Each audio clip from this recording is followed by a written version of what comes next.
Hi friends, എല്ലാവർക്കും നമ്മുടെ നേസസ് on വീൽസിൻ്റെ അടുത്തൊരു വീഡിയോയിലേക്ക് സ്വാഗതം. അപ്പോൾ ഇന്നത്തെ വീഡിയോയിൽ നമ്മൾ റൈൻ ഫോൾസ് ആണ് വിസിറ്റ് ചെയ്യുന്നത്. നമ്മുടെ നോർത്തേൺ സ്വിറ്റ്സർലാൻഡിൽ സ്ഥിതി ചെയ്യുന്ന യൂറോപ്പിലേക്കും തന്നെ ഏറ്റവും വലിയ വാട്ടർഫോൾസ് ആണ് റൈൻ ഫോൾസ് എന്ന് പറയുന്നത്. ഏതാണ്ട് പ്രതി സെക്കൻഡ് 7 ലക്ഷത്തോളം ലിറ്റർ വാട്ടറാണ് ഏതാണ്ട് 150 മീറ്റർ വീതിയുള്ള പാറയിലേക്ക് പതിക്കുന്നത്. അപ്പം ഇത് സ്ഥിതി ചെയ്യുന്നത് നോർത്തേൺ സ്വിറ്റ്സർലാൻഡാണ്. അതായത് സൂറിക് സിറ്റിയിൽ നിന്ന് ഏകദേശം 40 മിനിറ്റ് ഡ്രൈവ് മാത്രം ദൂരത്തിലാണ് സ്ഥിതി ചെയ്യുന്നത്. അതുപോലെ ഈ റൈൻ റിവർ എന്ന് പറയുന്നത് സ്വിറ്റ്സർലാൻഡിലാണ് അതിൻ്റെ ഒറിജിന്. ഈ റൈൻ റിവർ കുറേ കൺട്രികളുടെ ബോർഡർ ഫോം ചെയ്യുന്നുണ്ട്, അല്ലെങ്കിൽ ഷെയർ ചെയ്യുന്നുണ്ട്. അതായത് Switzerland Liechtenstein, Switzerland Austria, Switzerland Germany, അതുപോലെ ജർമ്മനി ആൻഡ് ഫ്രാൻസ്, ഇതിൻ്റെയൊക്കെ ബോർഡർ ഷെയർ ചെയ്യുന്ന റിവർ കൂടിയാണ് റൈൻ റിവർ എന്ന് പറയുന്നത്. അപ്പോൾ നമ്മൾ റൈൻ റിവറിൻ്റെ അടുത്തെത്തി വണ്ടിയൊക്കെ പാർക്ക് ചെയ്ത് ഏകദേശം ഒരു 5 to 10 മിനിറ്റ്സ് വാക്കുണ്ട് റൈൻ റിവറിലേക്ക്. അപ്പോൾ നമ്മൾ എത്തിയിരിക്കുന്ന സൈഡാണിത്. ശരിക്കും ഇതിൻ്റെ എല്ലാ സൈഡിൽ നിന്നും നമുക്ക് വ്യൂ ചെയ്യാൻ പറ്റും. അപ്പോൾ നമ്മുടെ പ്ലാൻ ഇവിടെ നിന്നൊന്ന് വാച്ച് ചെയ്തിട്ട് അങ്ങ് കാണുന്നില്ലേ, അതൊരു റെയിൽവേ പാളമാണ്. അപ്പോൾ അതിൻ്റെ സൈഡിൽ കൂടെ നടന്ന് ആ ഓപ്പോസിറ്റ് സൈഡിൽ എത്താൻ പറ്റും. സൂറിക് സിറ്റിയിൽ നിന്ന് റൈൻ ഫോൾസിലോട്ട് ട്രെയിൻ മാർഗവും വരാവുന്നതാണ്. അതായത് സൂറിക് സിറ്റിയിൽ നിന്ന് ഷൊഫോസൺ എന്ന് പറഞ്ഞ സ്ഥലത്താണ് ഈ റൈൻ ഫോൾസ് സ്ഥിതി ചെയ്യുന്നത്. അപ്പം പക്ഷേ ട്രെയിനിൻ്റെ സ്റ്റോപ്പിൻ്റെ പേര് ന്യൂ ഹോസൺ എന്നാണ്. ന്യൂ ഹോസണിൽ ഇറങ്ങിയിട്ടൊരു 5 മിനിറ്റ്സ് വാക്കിങ്ങേ ഉള്ളൂ റൈൻ ഫോൾസിലോട്ട്.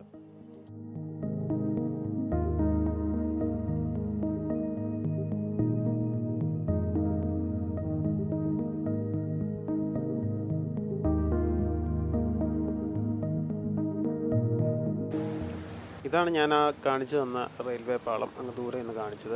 അപ്പോൾ ഇതിൻ്റെ 2 സൈഡിൽ കൂടെയും വാക്കിംഗ് പാത്തുണ്ട്. അപ്പം നമ്മൾ ഇതുവഴി നടന്ന് ഓപ്പോസിറ്റ് സൈഡിൽ ചെന്നിട്ട് അവിടെ ഒരു ക്യാസിലുണ്ട്. ആ ക്യാസിലിനകത്തൂടെയാണ് താപോട്ട് ഇറങ്ങുന്നത്, ക്യാസിലിൻ്റെ സൈഡിൽ കൂടെ. അപ്പോൾ അവിടെ നമുക്ക് ടിക്കറ്റൊക്കെ എടുക്കണം. അപ്പോൾ അതിനുവേണ്ടി നമ്മൾ അങ്ങോട്ട് നടന്നുകൊണ്ടിരിക്കുകയാണ്, കണ്ടില്ലേ.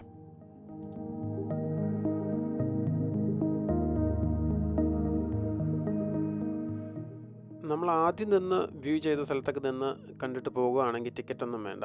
പക്ഷെ നമ്മൾ ഇനി കാണാൻ പോകുന്നത്, അതായത് കാസിലിൻ്റെ അവിടെ താപ്പോട്ട് ഇറങ്ങുമ്പോൾ അവിടെ ഒരു 3 പ്ലാറ്റ്ഫോം ഉണ്ട്, അതായത് 3 ലെവലിലായിട്ട്. അപ്പം നമുക്ക് ആ ഓരോ ലെവലിൽ നിന്ന് കാണാൻ പറ്റും. ആ പ്ലാറ്റ്ഫോമിലേക്ക് ഇറങ്ങുന്നതിന് അവിടെ ടിക്കറ്റ് ഉണ്ട്. അതായത് സ്വിസ് ഫ്രാങ്ക് 5 വെച്ചാണ് ഒരാൾക്ക്. കുട്ടികൾക്ക് 6 വയസ്സിന് മുകളിലുള്ളവർക്ക് 3 CHF ആണ് സ്വിസ് ഫ്രാങ്ക്. അതുപോലെ ഗ്രൂപ്പ് ടിക്കറ്റ്സ് ഉണ്ട്. ഗ്രൂപ്പ് ഏതാണ്ട് 15 to 20 പീപ്പിൾ എങ്ങാണ്ടാണെങ്കിൽ ഒരാൾക്ക് 3 CHF എന്താ ആവത്തുള്ളൂ ഗ്രൂപ്പായിട്ട് എടുക്കുകയാണെങ്കിൽ. അപ്പോൾ അങ്ങനെ നമ്മൾ ടിക്കറ്റൊക്കെ എടുത്തിട്ട് ഓരോ പ്ലാറ്റ്ഫോമിലോട്ട് പോവുകയാണ്. അപ്പോൾ അതുപോലെ ഒരു ഗ്ലാസ് ലിഫ്റ്റും ഉണ്ട്. ഇപ്പോൾ ഈ പ്ലാറ്റ്ഫോം നടന്നിറങ്ങാൻ വയ്യാത്തവർക്കാണെങ്കിൽ നേരെ ഏറ്റവും താഴത്തെ പ്ലാറ്റ്ഫോമിലേക്ക് ചെല്ലാൻ പറ്റും ലിഫ്റ്റ്. അപ്പോൾ നമ്മളത് തിരിച്ചു പോകുമ്പോൾ ലിഫ്റ്റ് പോകാമെന്ന് വിചാരിക്കുന്നു. അപ്പോൾ നമ്മളിപ്പം നടന്നിറങ്ങിക്കൊണ്ടിരിക്കുകയാണ്. അങ്ങനെ നമ്മൾ ഇതാണ് ആദ്യത്തെ പ്ലാറ്റ്ഫോം. ഇവിടെ നിന്നുള്ള കാഴ്ചകളൊക്കെ നമുക്ക് കാണാം.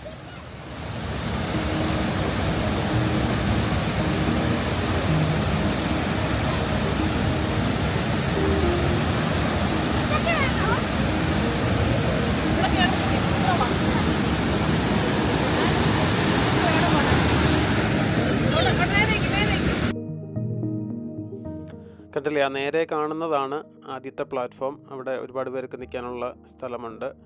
അതിൻ്റെ താഴെയായിട്ട് ഒരു ചെറിയ പ്ലാറ്റ്ഫോം കാണുന്നതാണ് രണ്ടാമത്തത്.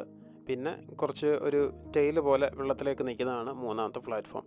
അങ്ങനെ സ്റ്റെപ്പ് ഇറങ്ങി നമ്മൾ ഓരോ പ്ലാറ്റ്ഫോമിലേക്ക് പോയിക്കൊണ്ടിരിക്കുകയാണ്.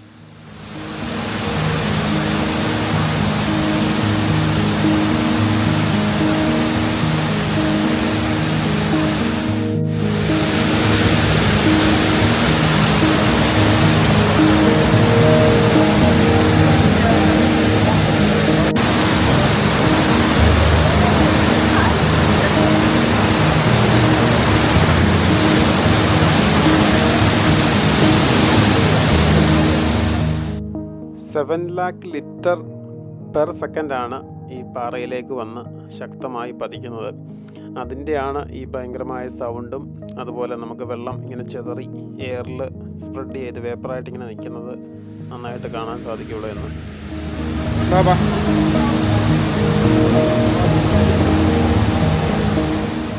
ഈ 3ാമത്തെ പ്ലാറ്റ്ഫോമിൽ നിന്നുകൊണ്ട് ബാക്ക്ഗ്രൗണ്ടിൽ വാട്ടർഫോൾസ് വരത്തക്ക രീതിയിൽ നല്ല മനോഹരമായ ഫോട്ടോയും അതുപോലെ വീഡിയോസൊക്കെ എടുക്കാൻ സാധിക്കും. അവിടെ ഫോട്ടോഷൂട്ട്സൊക്കെ നടക്കുന്നുണ്ട്.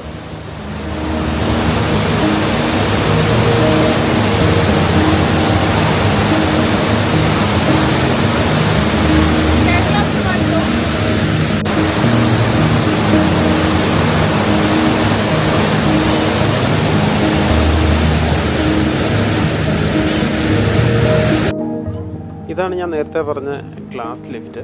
അപ്പോൾ നമുക്ക് ഈ ലിഫ്റ്റ് കയറി കഴിഞ്ഞാൽ നമ്മൾ താപ്പോട്ട് നടത്തിയൊന്നും കൂടാതെ ഏറ്റവും മേലുള്ള കാസ്റ്റിലിൻ്റെ അവിടെ ചെല്ലാൻ സാധിക്കും.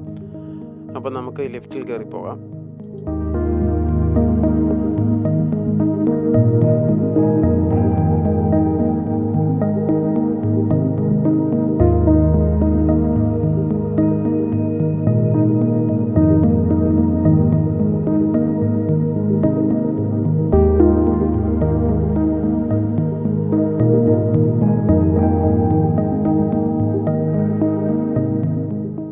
ഓപ്പോസിറ്റ് ലാസ്റ്റിലായിട്ട് കാണുന്ന ബ്ലാക്ക് ഒരു ബോക്സാണ്, അതാണ് ടിക്കറ്റ് മെഷീൻ.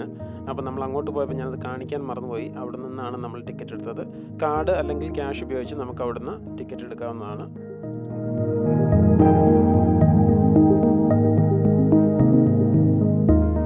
അപ്പോൾ നമ്മുടെ റൈൻസ് ഫോൾസ് വിസിറ്റിൻ്റെ വീഡിയോ എല്ലാവർക്കും ഇഷ്ടപ്പെട്ടെങ്കിൽ ഒന്ന് ലൈക്ക് ചെയ്യുക, ഫ്രണ്ട്സിനൊക്കെ ഒന്ന് ഷെയർ ചെയ്യുക. ചാനൽ സബ്സ്ക്രൈബ് ചെയ്യാത്ത ഫ്രണ്ട്സൊക്കെ ഒന്ന് ചാനൽ സബ്സ്ക്രൈബ് ചെയ്യുക. നമ്മുടെ ബാക്കി സ്വിറ്റ്സർലൻഡ് ട്രിപ്പിൻ്റെ വീഡിയോസൊക്കെ ഉടനെ വരുന്നതാണ്. അപ്പോൾ thanks for watching. Bye bye.